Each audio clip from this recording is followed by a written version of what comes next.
I am your puzzle solving partner Preeti Tiwari, going to tell you a right approach to solve PO level puzzles for SBI PO and for all banking exams.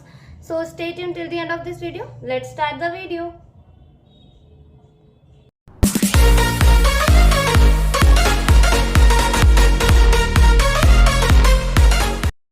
ठीक है, start करते हैं अपनी first statement के साथ। Hindi medium वालों के लिए मैंने क्वेश्चन स्क्रीन पर लगा दिया, वहां से रीड कर लीजिए।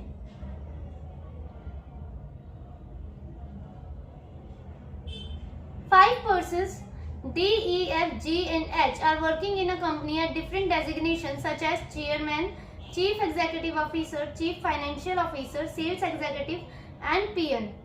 The designation are given in decreasing order such as chairman is the senior most and clerk is the junior most. Sorry इन्होंने क्लर्क लिख दिया पर यहाँ पे PN आना चाहिए क्लर्क की जगह, ठीक है। PN is the junior most designation. इन्होंने मिस्टेक की है क्वेश्चन में, इस क्वेश्चन में तो इन्होंने क्लर्क लिख दिया जूनियर मोस्ट, पर क्लर्क नहीं, वहाँ PN आएगा, ठीक है। और क्या बता रखा है इन्होंने कि चेयरमैन जो है वो सीनियर मोस्ट पोजीशन है, मतलब सबसे हाई पोजीशन है ये सीनियर मोस्ट, और लोअर मोस्ट कौन सी है, PN, ठीक है।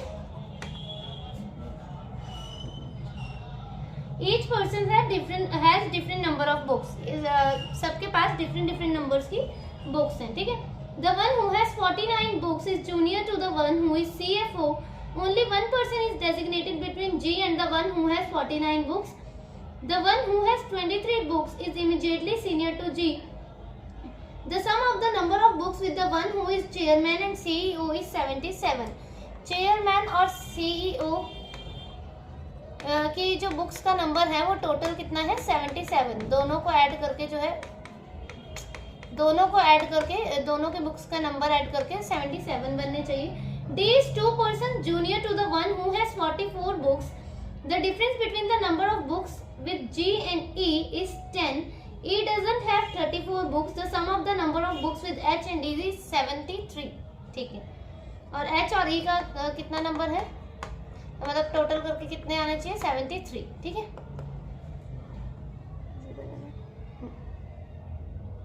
ठीक है, इसे बनाना स्टार्ट करते हैं।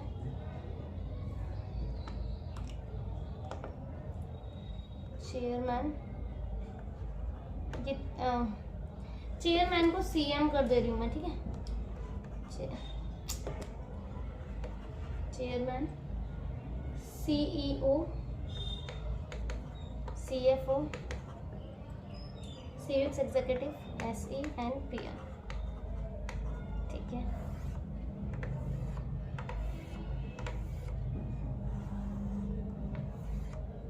ठीक है। The one who has 49 books is junior to CFO. 49 books जिसके भी पास है वो जूनियर है किससे, CFO से। तो CFO से junior sales executive and PN है, तो यहाँ एक जगह 49 यहाँ रख देते हैं और एक जगह 49 यहाँ रख देते हैं। Only one person is designated between G and the one who has 49 books. G और 49 बुक्स जिसके भी पास हैं उसके बीच में एक का गैप है, तो G यहाँ आ जाएगा हमारा, और इसमें भी ऐसे ही G जो है एक छोड़ के G यहाँ पर आ जाएगा, ठीक है। The one who has 23 books is immediately senior to G. जिसके भी पास 23 बुक्स है वो immediately senior है G से, तो यहाँ 23 आ गया और यहाँ पे भी यहाँ पे 23 आ गया, ठीक है। The sum of the number of books with the one who is chairman and CEO is 77. Chairman और CEO ये E है, ठीक है। इनकी बुक्स का नंबर क्या है 77, मतलब बुक्स की नंबर नहीं, बुक्स के टोटल जो है वो 77 है। तो देखो चेयरमैन का हमें पता है 77 माइनस 23 कर लेंगे तो कितना हो जाएगा हमारा 54, तो इसका मतलब यहाँ 54 आ जाएगा, ठीक है। और ऐसे यहाँ पर टोटल बनना चाहिए 77, तो 23 है यहाँ पे भी यहाँ पर हो जाएगा 54, ठीक है। आगे देखते हैं। D is 2 persons junior to the one who has 44 books. देखो 44 यहाँ नहीं आ सकता, यहाँ नहीं, यहाँ देखते हैं 44 2 persons junior D, ठीक है। अब बैठ सकता है तो 44 2 पर्सन जूनियर है D 44 से, तो यहाँ भी ऐसे ही, यहाँ पर 44 यहाँ तो रख नहीं सकते क्योंकि 2 पर्सन जूनियर चाहिए हमें, किससे, कौन, D जो है 2 पर्सन जूनियर है 44 बुक्स से, ठीक है।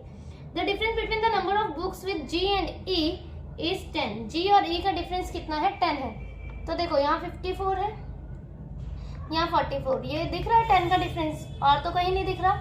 E यहाँ आ नहीं सकता, तो और यही है 10 का डिफरेंस, तो जी और ई में 10 का डिफरेंस, ई यहाँ आ गया। इसमें भी सेम देखो, अब 34 तो जी हो नहीं सकता, 34 जी नहीं हो सकता, उन्होंने आगे लिख दिया ई डजंट हैव 34, तो ई 34 यहाँ तो आ नहीं सकता, इसका मतलब 10 का गैप यहीं हो रहा है, तो ई यहाँ ही आ गया हमारा। ठीक है, the sum of the number of books with H and E 73। अब एच और ई का जो नंबर होना चाहिए वो मतलब टोटल होना चाहिए वो 73 होना चाहिए। तो ठीक है, देखो एच या तो फिर यहाँ आ सकता है या तो फिर यहाँ आ सकता है।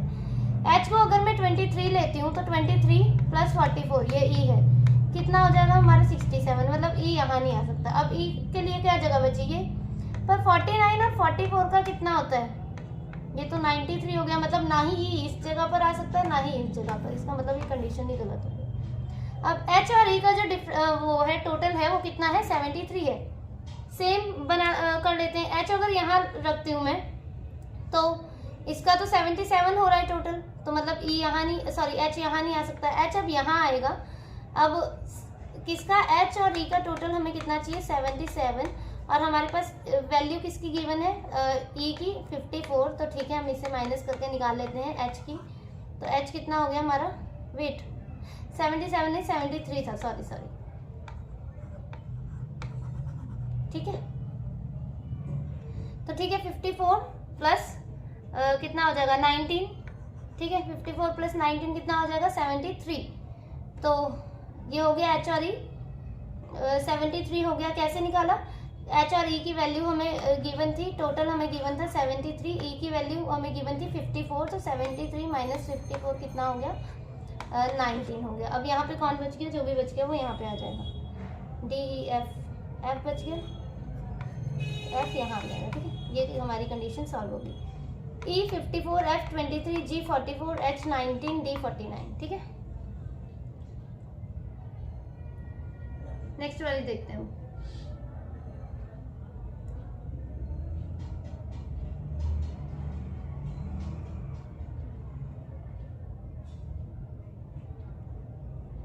Six persons A, B, C, D, E and F are sitting around a rectangular table for group discussion in such a way that two persons sit on each longer side while one person sit on each shorter side and all of them are facing towards the center. Each person wears a different color dress, red, green, brown, pink, white and black. ठीक है, देखो rectangular table है, ये rectangular table है।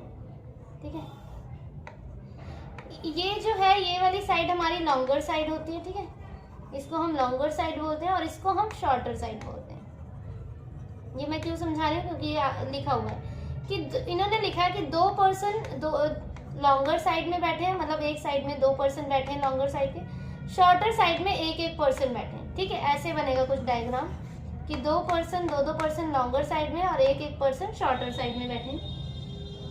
A sits second to left of one who wears black dress. E sits immediate left of the one who wears black dress. F sits adjacent to neither A nor the one who wears black dress. ठीक है, F जो है A के adjacent नहीं है और ना ही जिसने black dress पहनी है उसके adjacent में है। कौन? F। ठीक है, F। One person sit between the one who wears red dress and F. Red dress और F के बीच में एक person बैठा है और F ने कैसी ड्रेस पा रखी है? नहीं, F who wear neither green nor black.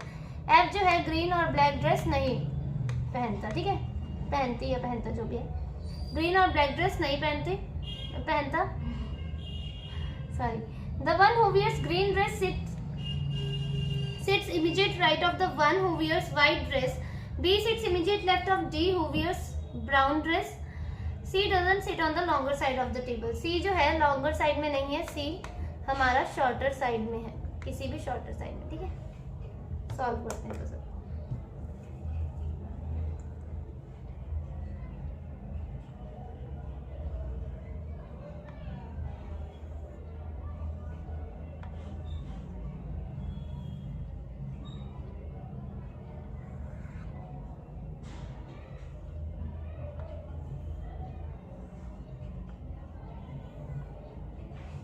ठीक है, दो पर्सन कहाँ पे है, लॉन्गर साइड में है, एक एक शॉर्टर में है। फेस कैसे इनका, all of them are facing towards the centre. Facing towards the centre का मतलब फेस कैसा है उनका, inside.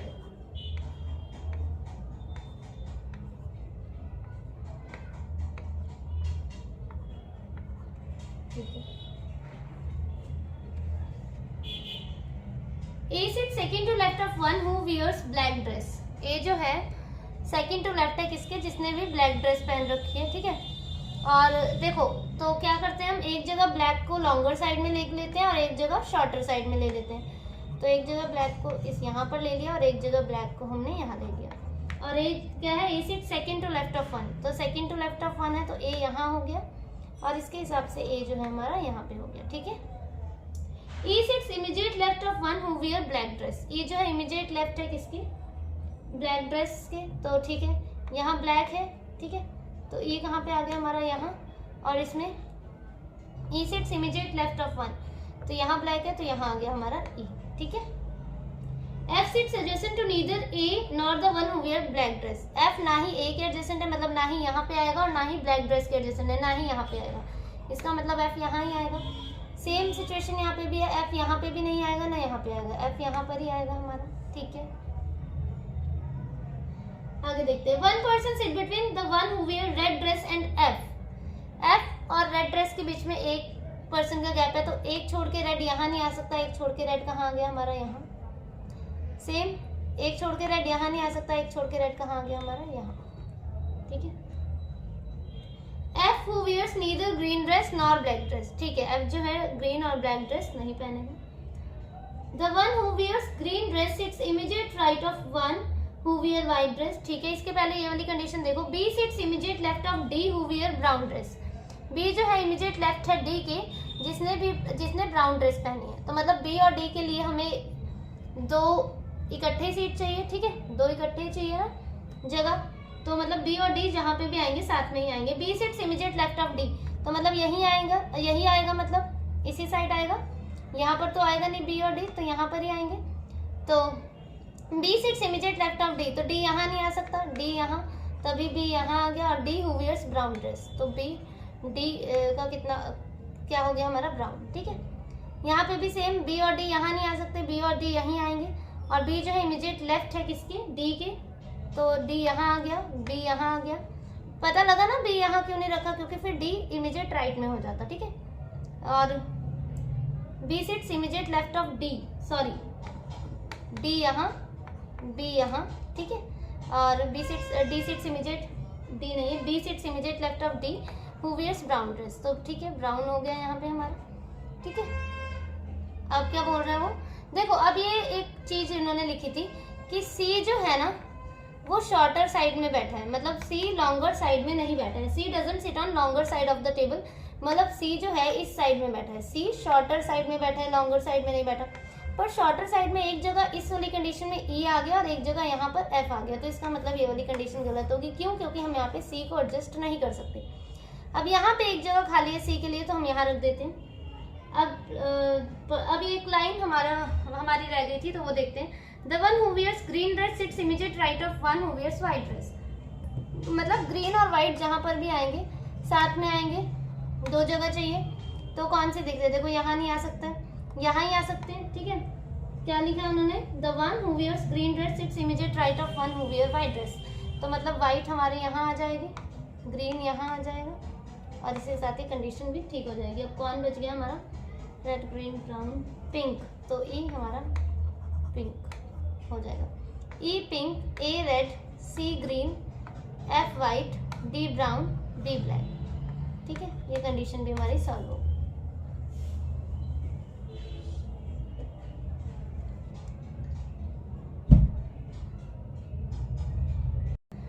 Persons are sitting in two parallel rows in an exam hall containing 5 persons each in such a way that there is an equal distance between adjacent persons. In row 1, A, B, C, D, E and E are seated and all of them are facing south. In row 2, P, Q, R, S and T are seated and all of them are facing north. Each person in row 1 faces another person in row 2. They answer different number of questions at a given time.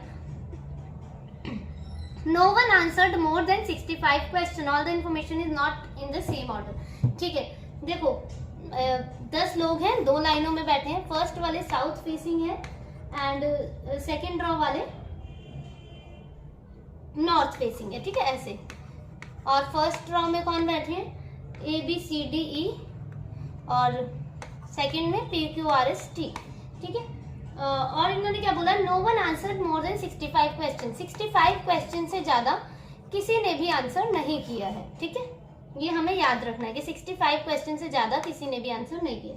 Note करके इन्होंने एक चीज लिख रखी है, not more than 2 odd number और 2 even number answered person sit together. अच्छा, कुछ नंबर्स दे रखे होंगे तो 2 से ज्यादा ऑड एक साथ नहीं बैठ सकते। 2 से ज्यादा मतलब 3, 4, 5 ऑड ऑड नंबर जो है एक साथ नहीं बैठ सकते। और इवन नंबर जो है वो 2 से ज्यादा एक साथ नहीं बैठ सकते। अगर एक साथ बैठे तो क्वेश्चन हमारा गलत हो जाएगा, ठीक है। 2 से ज्यादा ऑड नंबर और 2 से ज्यादा इवन नंबर एक साथ नहीं बैठ सकते, सिंपल लैंग्वेज में बोले तो ये, ठीक है। Only 2 persons are sitting to the left of Q. Only 1 person is sitting between the one who faces Q and C who faces the one who answered 47. T sits immediate right of Q and sits second to right of the one who answered 25. A sits opposite to neither Q nor T. As many persons sit to the left of A as to the left of P. E sits 2 places away from C who answered 51 and answered the difference between the answers of P and E is 26. B and R who answered 56 are not facing each other. The sum of the answered question of A and T is equal to R. D answered twice that of S who does not sit opposite to B. A answered thrice that of T. B and Q answered a square number of questions but more than P. B answered more than Q. ठीक है, start करते हैं बनाना। देखो मेरे पास तो space कम है तो मुझे एक पॉसिबिलिटी यहाँ और एक पॉसिबिलिटी यहाँ बनानी पड़ेगी। पर आप क्या करा करो अपनी शीट में या नोटबुक में कैसे करा करो कि ना ऐसे बताते हैं, मतलब इतना तो होता होगा पेज, आपने ऐसे कर लिया, एक लाइन खींच ली यहाँ, सॉरी यार ये क्या, एक यहाँ कर लिया और एक यहाँ कर लिया, इसे ऐसे डिवाइड कर दिया और ऐसे ऐसे बना लिया करो, ऐसे में आपका टाइम मतलब सेव हो जाएगा, ठीक है। पर मेरे पास अभी स्पेस कम है तो मुझे ऐसे बनाना पड़ता है, 2 अलग अलग, ठीक है। चलो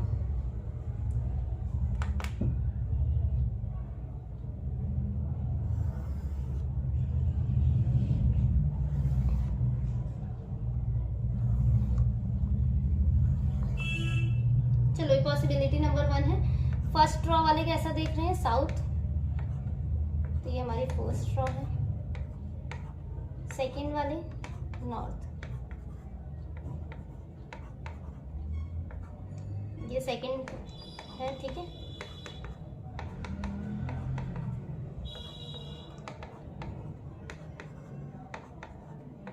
चलो ठीक है, स्टार्ट करते हैं। फर्स्ट ड्रॉ में ABCDE है और सेकंड ड्रॉ में PQRST है, ठीक है। Only 2 person are sitting to the left of Q। Q के लेफ्ट सिर्फ 2 बैठे हैं और Q कौन सी रो में है, सेकंड में है, तो Q यहाँ आ जाएगा हमारा, ठीक है। 1 person is sitting between the one who faces Q and C। Q ने जिसे भी फेस कर रखा है, मतलब ये पर्सन और C के बीच में 1 का गैप है, तो 1 छोड़ के C यहाँ भी आ सकता है, 1 छोड़ के C यहाँ भी आ सकता है, ठीक है। एक जगह C यहाँ ले लेते हैं, ये पर्सन है, और एक जगह C यहाँ ले लेते हैं, ठीक है। C who faces the one who answered 47। C ने किसे फेस कर रखा है, जिसने 47 आंसर कर रखा है, ठीक है। मैं थोड़ा सा पार्टीशन कर देती हूँ इसमें ताकि समझ आ जाए, ठीक है। आगे बढ़ते हैं। T sits immediate right of Q, ठीक है। T जो है इमीडिएट राइट है Q के, यहाँ लिख दिया हमने। And sits second to right of one who answered 25। T sits immediate right of Q और किसके सेकंड राइट में है, जिसने 25 आंसर किया, तो 25 यही हो सकता है, इसके सेकंड राइट में है, तो 25 यहाँ आ जाएगा हमारा, ठीक है। A sits opposite to neither Q nor T, ठीक है। A ना ही यहाँ पर आएगा ना ही यहाँ पे आएगा, A जो है Q और T के अपोजिट नहीं है, तो A मतलब मैंने टिक कर दिया यहाँ या तो फिर यहाँ पे, और इसमें A या तो फिर यहाँ पे या तो फिर यहाँ पे टिक कर दिया मैंने, ठीक है। As many persons sit to the left of A is to the left of P, ठीक है। देखो A के लेफ्ट में जितने हैं, सपोज अगर A के लेफ्ट में 1 है तो P के लेफ्ट में भी 1 ही होगा। A के लेफ्ट में 2 है तो P के लेफ्ट में भी 2 होगा। A अगर किसी एंड में है तो P भी किसी एंड में ही होगा, ठीक है। देखो A के लिए फर्स्ट से देखते हैं, A के लिए ये और ये जगह है। A को अगर मैं यहाँ सेट करती हूँ तो ए के लेफ्ट में देखो कितने हैं, ए के लेफ्ट में है 1 2 3, तो इसका मतलब पी के लेफ्ट में भी कितने चाहिए 3, तो पी कहाँ आना चाहिए इसके अकॉर्डिंग, अगर ये यहाँ रखूंगी तो पी यहाँ आना चाहिए, पी के लेफ्ट में भी 3 हो जाएंगे, ठीक है। पर पी यहाँ आ सकता है, नहीं आ सकता, क्योंकि यहाँ पे ऑलरेडी टी बैठ रखा है, ठीक है। हाँ, तो इसका मतलब ए यहाँ नहीं आ सकता, ए यहाँ ही आ सकता है हमारा, और जब ए यहाँ आ गया, ए के लेफ्ट में कितने हैं 1 2 3 4, ठीक है। तो पी के लेफ्ट में भी कितने चाहिए हमें, सॉरी ए के लेफ्ट में तो सॉरी ए का राइट हो गया। अब ए के लेफ्ट में कितने हैं, ए के लेफ्ट में एक भी नहीं है, तो पी के लेफ्ट में भी कितने होंगे, पी भी किसी एंड में ही बैठा होगा, तो पी भी यहाँ बैठेगा, फिर पी भी एक उसमें लेफ्ट में है, सॉरी ये साउथ है तो साउथ का ही राइट होता है। तो ए देखो ये एंड में आ गया, ए के लेफ्ट में एक भी नहीं है, तो पी के लेफ्ट में भी अब एक भी पर्सन नहीं होगा। इसमें भी देखते हैं, अब ए यहाँ आ सकता है या तो फिर यहाँ आ सकता है। ए को यहाँ रखते हैं तो वही केस हो गया 1 2 3, ए के लेफ्ट में 3 हो जाएंगे, तो यहाँ हम पी को नहीं रख सकते, इसका मतलब अब ए यहाँ आएगा इस कंडीशन में भी। अब ए के लेफ्ट में कितने हो गए 1 2 3 4, पी के लेफ्ट में भी कितने चाहिए 4, तो पी यहाँ हो गया, ठीक है। अब देखते हैं क्या बोल रहे हैं।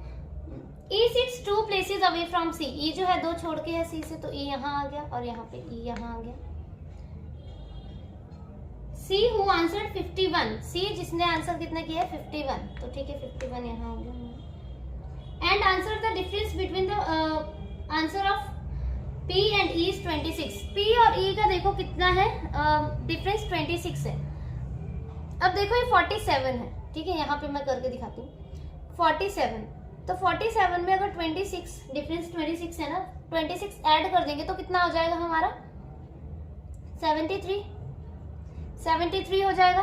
पर उन्होंने क्या लिखा है क्वेश्चन में 65 से ज्यादा आंसर किसी ने भी नहीं किया है, तो इसका मतलब ये 73 नहीं आ सकता। अब 47 माइनस 26 करते हैं, तो 47 माइनस 26 करते हैं तो 21 आ जाएगा हमारा, तो इसका मतलब E कितना होगा 21 होगा, यहाँ पे भी P और E का 21 होगा, ठीक है।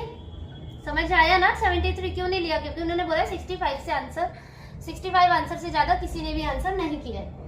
आगे पढ़ते हैं। B and R who answered 56, R जिसने 56 आंसर किए हैं, B and R who answered 56 are not facing each other, ठीक है। B और R जो है वो एक दूसरे को फेस नहीं कर रहे, और R आएगा कहाँ पे, R 56 आंसर किया R ने, तो R के लिए यही जगह है सिर्फ, R 56 यहाँ और इसमें R और 56 यहाँ, ठीक है। ठीक है, B और R एक दूसरे को फेस नहीं कर रहे हैं, ठीक है। The sum of the answered question of A and T is equal to R, ठीक है। आगे पढ़ते हैं। D answer twice that of S, ठीक है।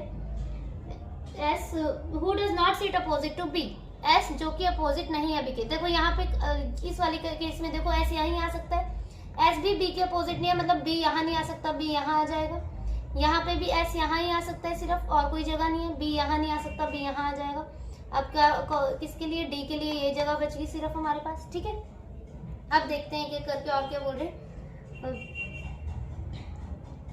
A answered thrice that of T, B and Q answered a square number of question but more than P, B answered more than Q, ठीक है। B ने जितने भी answer किए हैं वो ज्यादा है Q से। देखो यहाँ से पढ़ते हैं, the sum of the answered question of A and T is equal to R, A and T ने कितने किए हैं, R के इक्वल है, R के इक्वल है 56। अच्छा देखो यहाँ पे स्पेस नहीं है मेरे पास, एंड आगे क्या लिखा था, D answer twice that of S, ठीक है। ये कर सकते हैं, D जो है S से ट्वाइस है, मतलब 25 है ये, तो ये कितना हो जाएगा 50, और इसमें भी ये 25 है तो ये 50 हो जाएगा, ठीक है। और B and Q answered a squared number but more than P, okay. इसमें समझाऊं कैसे मैं, देखो वेट, मुझे ना इसमें समझाना पड़ता है। देखो इसको हटाती हूँ, 2 मिनट, इसको दिखाती हूँ, या तो फिर वेट, चलो इसमें देखती हूँ मैं। हाँ जी, इसमें देखो, इसमें समझा सकती हूँ मैं, उसमें स्पेस नहीं है। देखो बोला क्या इन्होंने, देखते हैं, वेट, ये एक बार मैं आपको ये शो कर देती हूँ। देखो the sum of the answered question of A and T is equal to R, A and T is equal to R, ऐसा ही बोला है। इन दोनों का जो सम है वो आर के इक्वल है। और आर कितना है, देखो यहाँ पे दिख रहा है आपको, आर कितना है, आर 56 है। तो ठीक है, आर कितना है हमारा, आर 56 है। और इन्होंने क्या बता दिया है हमें नेक्स्ट वाली लाइन में, A answered thrice that of T. A जितना भी टी ने किया है, ए जो है उसके थ्राइस है, 3 गुना है। तो ठीक है, लेट टी जो है x मान लेते हैं, टी को x मान लेते हैं और a को क्या करते हैं 3x मान लेते हैं, क्योंकि जितना भी टी ने आंसर किया है, सपोज अगर टी ने 10 आंसर किया है तो a ने कितना किया होगा, उसके 3 टाइम्स मतलब इंटू 2 मल्टीप्लाई बाय, इंटू 2 नहीं, इंटू 3 मल्टीप्लाई बाय 3, तो a ने कितना किया होगा 30। तो ठीक है, a को जब हमने t को x माना और a को 3x, तो कितना हो जाएगा, a plus T is equal to R था। तो x plus 3x is equal to हमारे पास कितना है 56 है। तो 4x इज इक्वल टू 56 और x की वैल्यू कितनी आ गई हमारे पास 14। तो जब x की वैल्यू, x कौन था हमारा, x t था, x की वैल्यू 14 आ गई, तो 3x की वैल्यू कितनी आ जाएगी, 3 इंटू 14 दैट इज 42। तो a की वैल्यू कितनी आ गई हमारे पास 42। तो ये हमारा यहाँ से निकल गया, t जो आ गया हमारा 14 और a कितना आ गया 42। तो मैं यहाँ पे ये लिख सकती हूँ, ठीक है, लिख देते हैं हम यहाँ पे कि a कितना आया हमारा 42, ठीक है, a 42 और t 14, यहाँ पे t 14 और a 42, ठीक है। यहाँ पे मैंने ऐसे लिख दिया, यहाँ तक क्लियर हो गया ना आपको, ठीक है। देखो एक और ये भी समझाना पड़ेगा कि b and q answered a square number question. b और q जो है squared number question, squared number मतलब जो स्क्वायर में नंबर होते हैं ना, जो स्क्वायर हम करते हैं, जैसे 2 का स्क्वायर 4, 3 का 9, 4 का 16, 5 का 25, 12 का 144, ऐसे। तो बी और क्यू ने स्क्वायर नंबर क्वेश्चन का आंसर दिया है, बट मोर देन पी, पर पी से ज्यादा है, ठीक है, पी से ज्यादा। पी का देख लो, मैं दिखा देती हूँ, पी का यहाँ पे कितना है 47, यहाँ पे भी 47 है, ठीक है, पी का कितना है 47 है।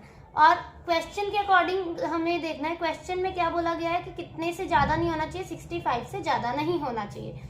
तो हमें ये देखना है कि 47 और 65 के बीच में कौन कौन से स्क्वायर नंबर एग्जिस्ट करते हैं, कौन कौन से करते हैं। देखो 47 से ज्यादा क्या होता है, 5 का 25, 6 का 36, 7 का 49, तो 7 का 49 है, हाँ ये भी स्क्वायर है। ये किसका स्क्वायर है, 7 का। और ये क्या है अब 65, 7 का 49, 8 का 64, 8 का 64 है, ठीक है, 65 से कम है और स्क्वायर्ड नंबर भी है, और ये 8 का स्क्वायर भी है, ये दोनों स्क्वायर्ड नंबर है, ठीक है। तो ठीक है, मतलब यही दोनों होंगे वो नंबर। अब बोला है कि B answered more then Q, B ने कितना आंसर किया है, B ने Q से ज्यादा आंसर किया है। तो ज्यादा वाला कौन है 64, तो B ये वाला हो जाएगा और Q ये, इसका मतलब B ने 64 आंसर किया है, Q ने 49 किया है। I hope this is clear to you. अब ठीक है, अब हम इसमें देखते हैं,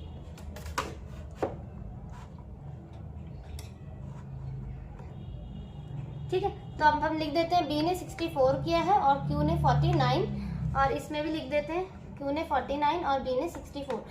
अब हमें क्या करना पड़ेगा, देखो बन तो दोनों ही पजल गए, पर कुछ तो गलत ही होगा ना किसी में। देखो नोट में क्या लिख रखा है उन्होंने, not more than 2 odd number और 2 even number answer person sit together, मतलब 2 से ज्यादा ऑड नंबर और 2 से ज्यादा इवन नंबर एक साथ नहीं बैठेंगे, ठीक है।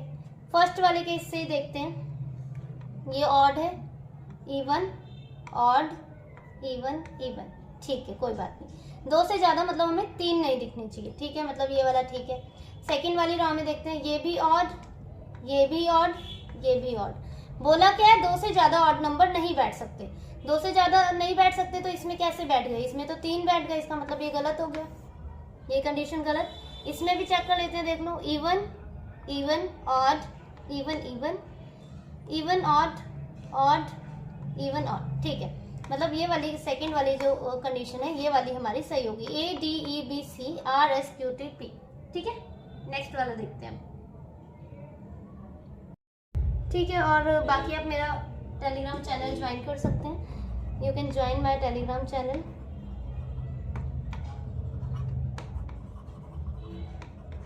बैंकर्स एवेन्यू से ही है, आपको मिल जाएगा, आप सर्च करेंगे तो बैंकर्स एवेन्यू, ठीक है। Okay, thank you for watching the video.